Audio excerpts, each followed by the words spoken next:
ऐसी बातों पे ये झगड़ा कर लेते हैं, लोग होते हैं कि वो मैंने कोई तुम्हारा ऐसा ही गुरु है तो वो जेल में क्या कर रहा है। हाँ ऐसे, हाँ ठीक है, बस मारो। महाराज हमारे परिवार में एक रामपाल है, वो ज़्यादा मतलब झगड़ा हो जाता है इन लोगों से। तो क्या झगड़ा होता है? ये झगड़ा होता है कि कृष्ण और राम के बारे में उल्टा सीधा बोलते हैं। रामपाल के चेले? रामपाल के चेले वो जेल में लगा है। तो क्या बोलते हैं? ऐसे बोलते हैं कि ऐसा ही तुम्हारा राम हो तो सीता चोरी क्यों हो गई, वन वन में क्यों भटक रहे। उनको बोलना कि वन वन में ना भटकते, सीता चोरी ना होती तो रावण जैसा आतंकवादी, रावण जैसा पापी कैसे मारा जाता, समाज को कैसे प्रेरणा मिलती कि पराई स्त्री को देखने का परिणाम ये है। मैं बोलता हूँ कि भगवान सर्वशक्तिमान है, ब्रह्मा उनकी लीला समझ नहीं पाए तो हम तुम समझ आएगा। हाँ तो वो क्या कहते हैं? वो कहते हैं कि ऐसा ही भगवान था तो बाली को छिपके मारा था। हाँ तो फिर क्या बोलते हैं? वो बोलते हैं कि वो जेल में जाके बच गया, यानी कोई मार देता। अच्छा ऐसे तो बोले बोलते। तुम्हारे भगवान है तो फिर काहे बच बच के भाग रहे हैं? गुरुजी राधे राधे। जी एकादशी के बारे में एक दिन पहले बता दिया करो, हम कन्फ्यूज हो जाते हैं गांव में। बता तो देते हैं, जैसे कल की है ना तो आज बता दिया करो। कल तो अष्टमी है, राधाष्टमी। नहीं, बात कर रहे हैं हम वैसे एकादशी बता की। देंगे बता देंगे। और हमारा प्रश्न ये है कि भीष्म पितामह जैसे को बाणों की सैया मिली, हाँ और भागवत की कथा सुन के वो अजामिल तर गया या धुंधकारी, तो इसके बारे में हमें थोड़ा बताइए। अजामिल तर गया भगवान का की कथा सुन के, नाम जब के एक नाम लिया अजामिल ने, उद्धार हो गया। हाँ, धुंधकारी ने भागवत सुनी, उद्धार हो गया। भीष्म पितामह बड़े योग्य थे, ज्ञानी थे, उनसे एक अपराध हो गया सांप को कांटों के ढेर में डालने का, जी जिसके कारण बाणों की सैया मिली। और समाज को प्रेरणा ये देना चाह रहे हैं भगवान कि देखो आप कोई कितने भी बड़े क्यों ना हो, यदि पाप किया है तो दंड भोगने को तैयार रहिएगा। तो महाराज हमने तो पाप किया है, फिर हम तो पापी हैं।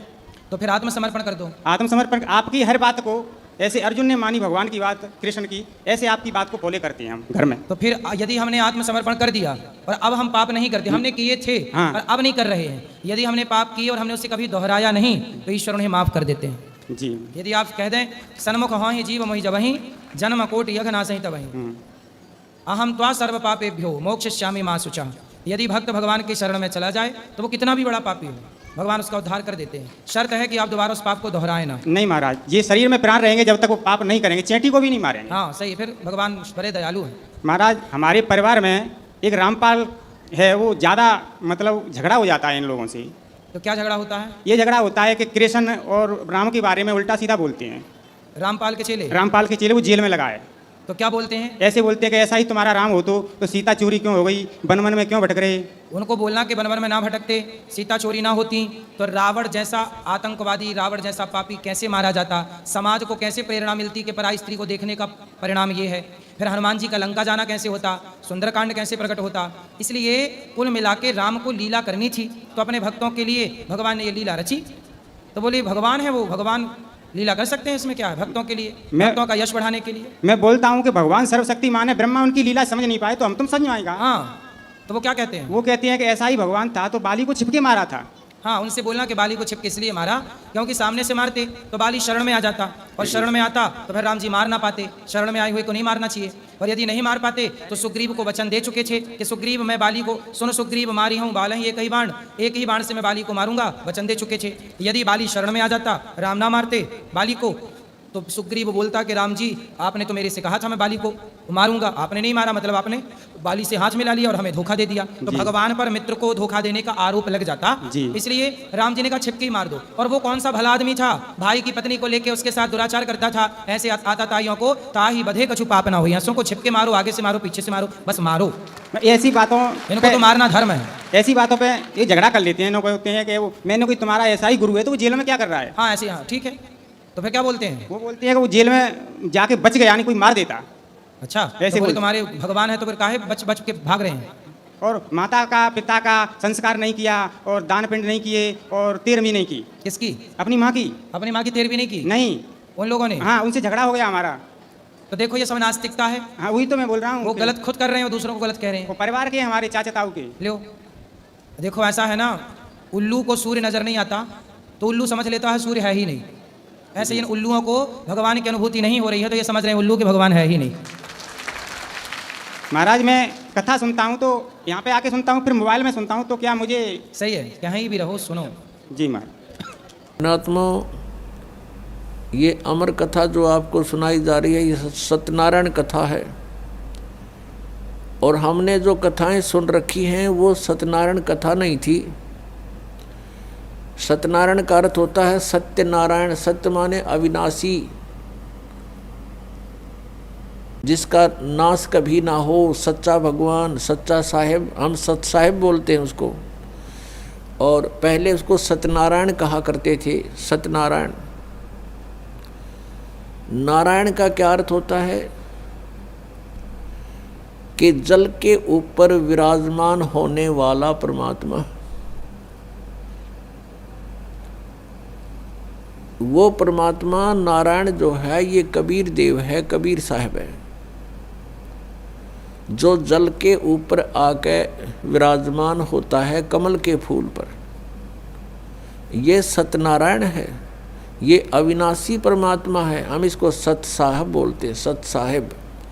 जैसे साहब कहते हैं, साहब, ये फलाना साहब, ये मंत्री साहब, प्रधानमंत्री साहब, तो हम उसको बोलने में थोड़ा साहिब बोल देते हैं, बोलने में सुथरा सा लगे साहिब। नहीं तो ये सत साहब कहो, सत साहिब, सत साहब एक ही बात। तो सत्य साहिब यानी सत्यनारायण भगवान। सत्यनारायण, सत्य माने सच्चा, अविनाशी। तो हम जिनको सत्यनारायण मानकर उनकी कथा सुनते और सुनाते थे, वो सत्यनारायण नहीं थे, वे अविनाशी नहीं थे। जैसे विष्णु जी, श्री विष्णु जी, श्री ब्रह्मा जी, श्री शिव जी, ये नासवान थे। तो हमने अभी तक न तो सत्यनारायण का ज्ञान था और न ही सतलोक का। गीता जी अध्याय नंबर 18 के श्लोक नंबर 62 में कहा कि अर्जुन तू सर्वभाव से उस परमेश्वर की शरण में जा, उसकी कृपा से ही तू परम शांति को और सनातन परम धाम को प्राप्त होगा। उसी परमेश्वर की कृपा से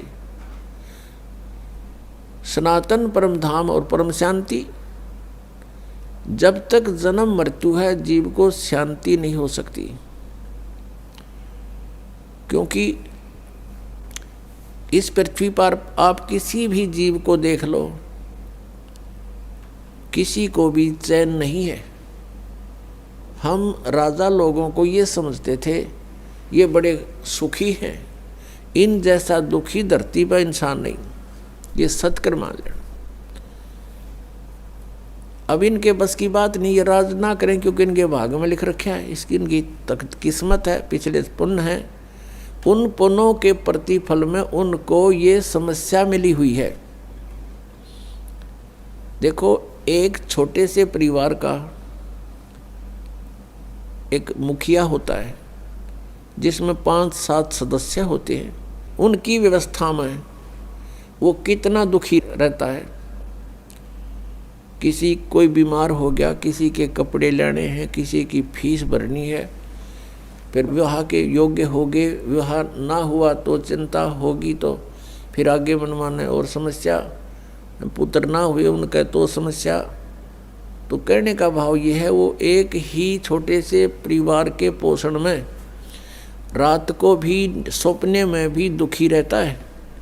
और राजा तो एक बहुत बड़े क्षेत्र का मुखिया बन जाता है, पिता बन जाता है। राजा प्रजा का पिता होता है और उसको कितनी चिंता रहती है, कहीं फ्लड आ गया है तो राजा को धक्कदेसी होगी, कि दुर्घटना होगी तो उसी को समस्या होती है। कहीं कुछ बनाना है, कहीं कोई अशांति फैल गई है, कोई MLA खिसकन की सोच रहा है तो नींद आवा नहीं। तो यहाँ कहते हैं परमात्मा कि यहाँ शांति नहीं किसी प्राणी को। राजा लोग, निर्धन तो सोचता है धनवान सुखी, धनवान सोचते हैं कि राजा सुखी। राजा सोचता है कि भाई स्वर्ग में बतावें सुख तो वहाँ होगा। ये सत्कर मान लेना आप। इन राजा लोगों को सुख नाम की चीज नहीं है, सपने में भी नहीं सुख इनको। और फिर ये सोचते हैं स्वर्ग में सुख है। जिन बकवादों को हम सुख मानते हैं वो सुख नहीं है। परमात्मा कहते हैं झूठे सुख को सुख कहे, ये मान रहा मनमोद, ये सकल जबीना काल का कुछ मुख में कुछ गोद।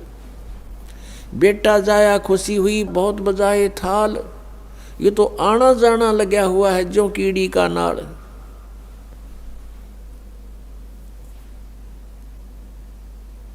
अब राजा सोचते हैं कि स्वर्ग में सुख होगा। अब स्वर्ग के देवता जो उनकी दुर्गति, उनके इतिहास पढ़कर देखो पुराणों में, कभी असुर और देवताओं का और सुरों का युद्ध हो गया, राक्षसों का। कभी देवता हार गए, कभी असुर हार गए। इंद्र जो स्वर्ग का राजा होता है, गद्दी छोड़ भाग गया, असुरों ने कब्जा कर लिया स्वर्ग पर। वो कहीं जंगल में भूखा प्यासा भटक रहा है और इंद्र सोचता है कि ब्रह्मा विष्णु महेश सुखी होंगे। ये तीन लोक के एक एक विभागीय मंत्री हैं। अब ये ब्रह्मा विष्णु महेश कितने सुखी हैं। श्री विष्णु जी के अवतार श्री कृष्ण जी, श्री रामचंद्र जी, श्री रामचंद्र के रूप में राजा दशरथ के घर जन्म जब श्री विष्णु जी का हुआ, युवा हुए, युवा होते विवाह हुआ, विवाह होते ही वनवास हुआ, वनवास से सीता का हरण हुआ, यानी उसकी पत्नी का रावण उठा ले गया और फिर रावण के साथ युद्ध हुआ। पुण्यात्माओं, करोड़ों व्यक्ति मारे गए वहां पर। तब सीता की वापसी हुई। वापसी आने पर बड़ी खुशी बनाई, नगरी में दीप जलाए गए घी के। सीता के वापस, श्री राम के वापस आने पर, सीता लौटा लाने पर, और कुछ दिनों के बाद सीता जी का निष्कासन कर दिया श्री रामचंद्र जी ने स्वयं ही। किस बात पर के एक धोबी ने व्यंग कस दिया। वो अपनी पत्नी को धमका रहा था रात्रि के समय। वो किसी उस आपस में कहा सुनी होने से उस धोबी की पत्नी घर से बाहर चली गई थी कहीं अपने रिश्तेदारी में।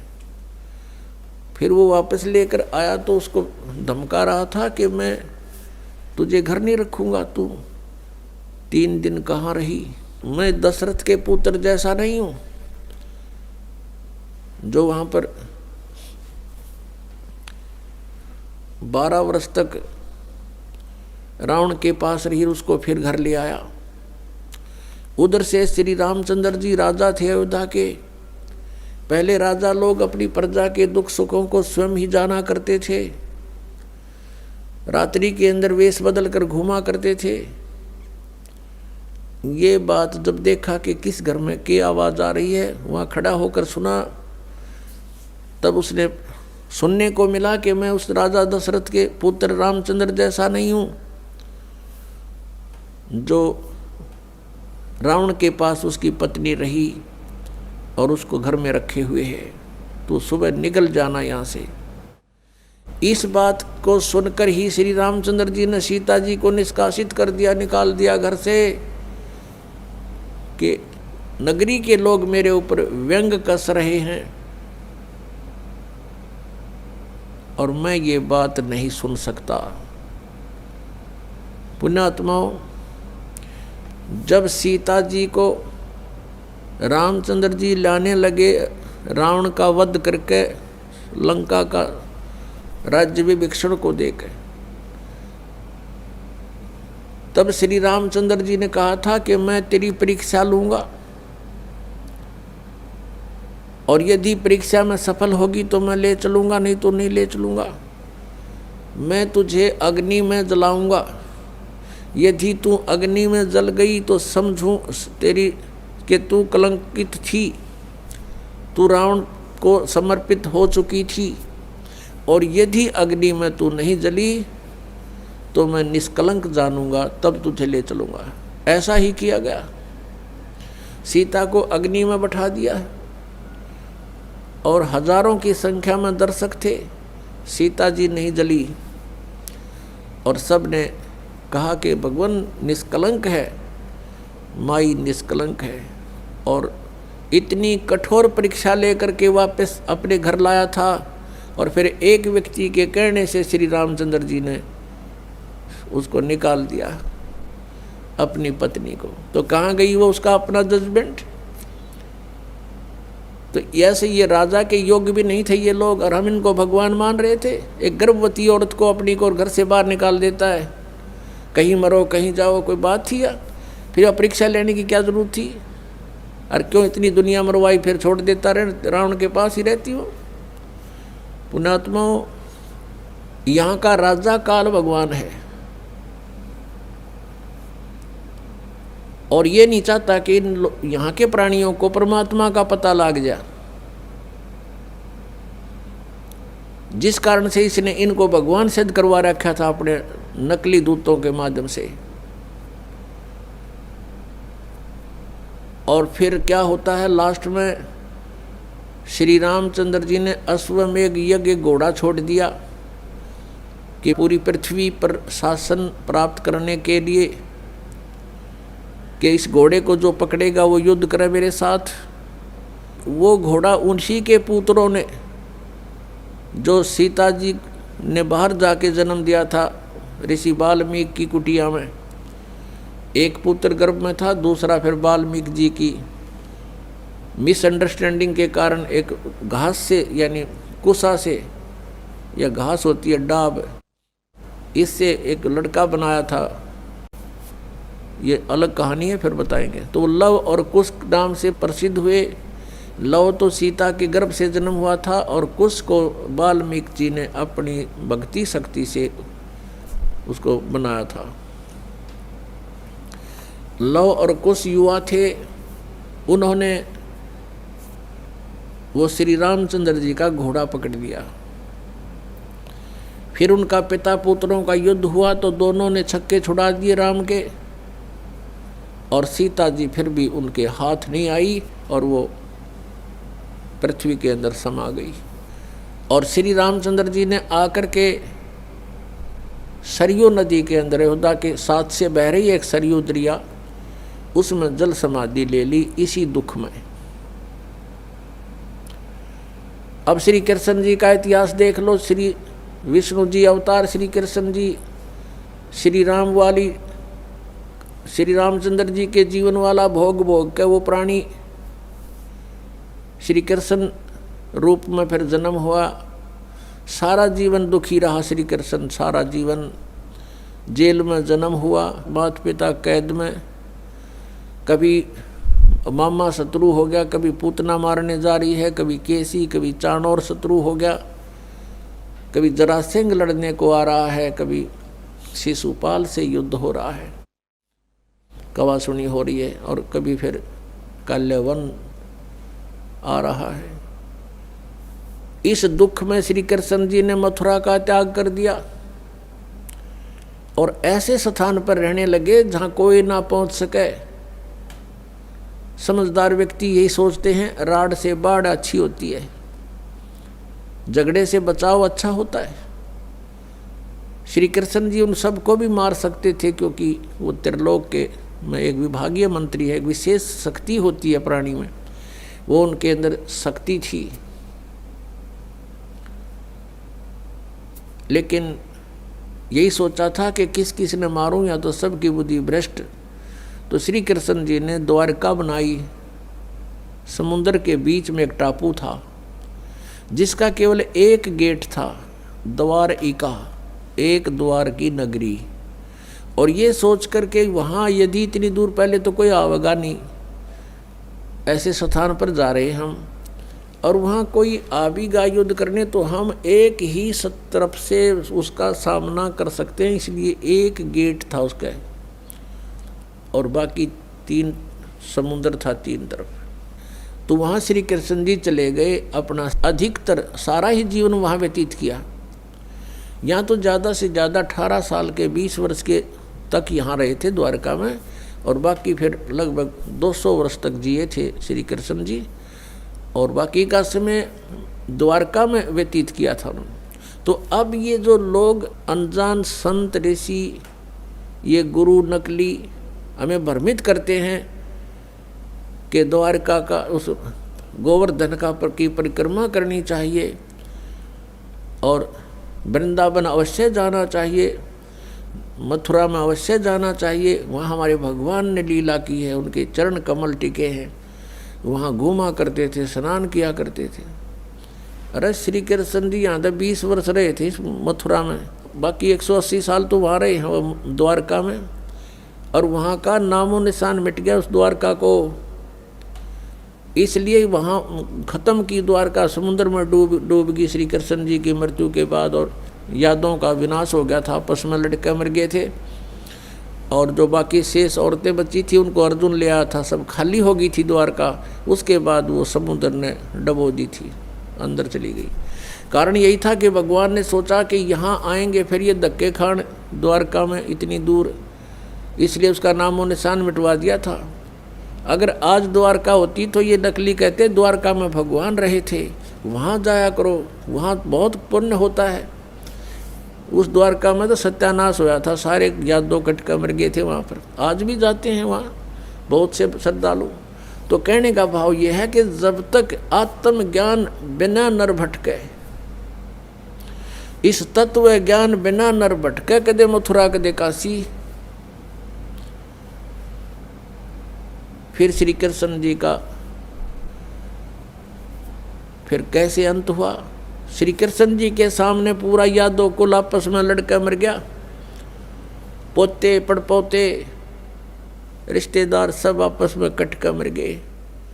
और वो सारा सांग देख कर, वो सारा अनर्थ देख कर जब श्री कृष्ण जी की मृत्यु हुई, एक परिवार के सामने एक आधे की मृत्यु हो जाती है, उसका कलेजा फट जाता है, रो रो के पागल हो जाता है इंसान।